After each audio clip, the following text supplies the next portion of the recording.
Police have been recalled from leave to be deployed outside the Constitutional Court and around the country. This as MDC Alliance leader Nelson Chamisa challenges President-elect Emmerson Mnangagwa's election victory. Well, South African advocates Dalimpofu and Thembeka Ngcukaitobi are meanwhile set to represent the MDC Alliance in the election court challenge today. Now, the MDC says both advocates who arrived in Harare last night have clearance to appear in the court. The Zimbabwe Electoral Commission announced last month that the vote had been won by incumbent President Emmerson Mnangagwa and his ZANU-PF party. But Chamisa and his MDC claim there were irregularities. Zimbabweans in the country and the diaspora will follow the proceedings in court on the Zimbabwe's Broadcasting Corporation. Well, let's get more analysis now and find out the latest. We're joined on the line by Zimbabwe correspondent Effort Musakiwa, who is outside the Constitutional Court. Effort, a very good morning to you. What is it looking like outside that court? Good morning. People have already started arriving. There's a lot of high security. There's a lot of media contingent covering this story. Unfortunately, inside the court and a special tent that has been set up outside the tent, no cameras or electronic devices are allowed. So we are only able to stand outside the court and observe as officials, lawyers, and observers come in to get inside the court. So currently, right now, we are outside. We've just seen the arrival of Tendai Biti, one of the principals of the MDC Alliance. He is actually making his way through the security so that he can be allowed to go inside the court. We do understand that the South African team is still petitioning the High Court that they be allowed to stand before the judge. It is true that yesterday they were accredited to be able to be in the court, but they had not been cleared to stand before the judge. So we are waiting for the result once they come out of the High Court in a few minutes' time. If just clarify that for us. So we understand that they have accreditation, but in order to stand before the judge, what's that process like? Okay.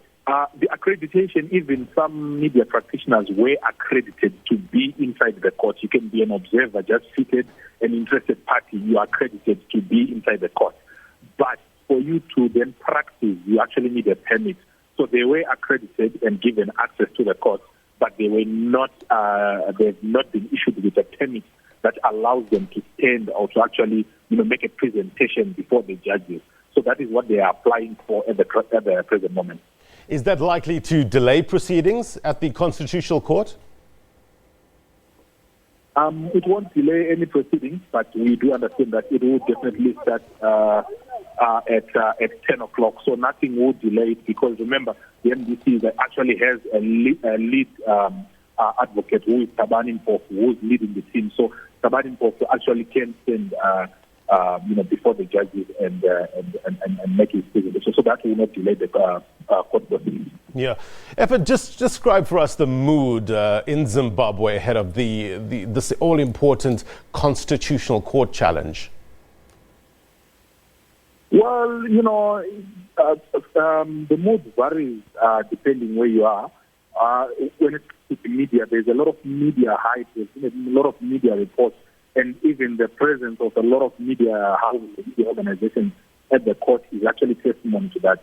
But the ordinary people on the street are really just going about their normal business.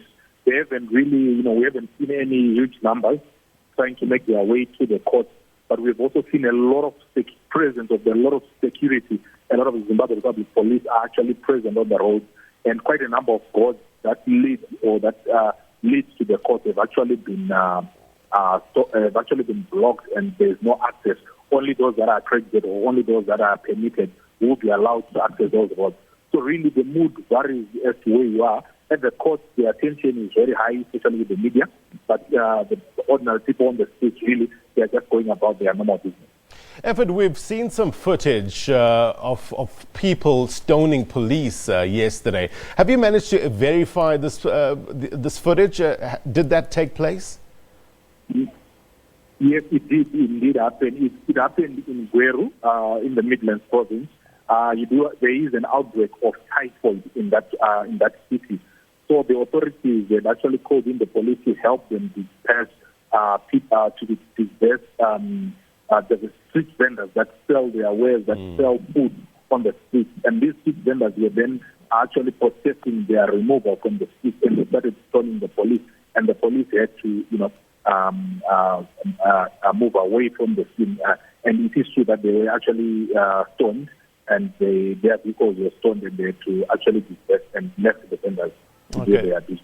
Yeah, thanks for that clarification.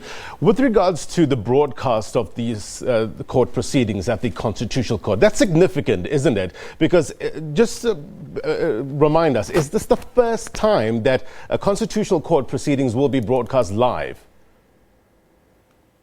Yes, indeed, it is true. It is the first time that any court proceedings, actually in Zimbabwe, we do not. They've never allowed the media, or they've never allowed any broadcast of any court proceedings. This is actually the first time that the court proceedings will be broadcast live to the nation and to anyone else who wants to get access to it. But like I indicated earlier on, only the national broadcaster SABC has been allowed inside the court. All other journalists, we actually stationed outside the court because they only cleared the national broadcaster, and it is the national broadcaster that is going to give access to the media houses that want to get the signal or that want to have access to the proceedings inside the court. And you say proceedings likely to kick off at 10 o'clock? Yes, I think within the next hour, proceedings should have commenced. Okay, we'll try to tap into that feed as soon as things get started. The effort to Mnangagwa live for us in Zimbabwe. Thank you very much indeed for your time.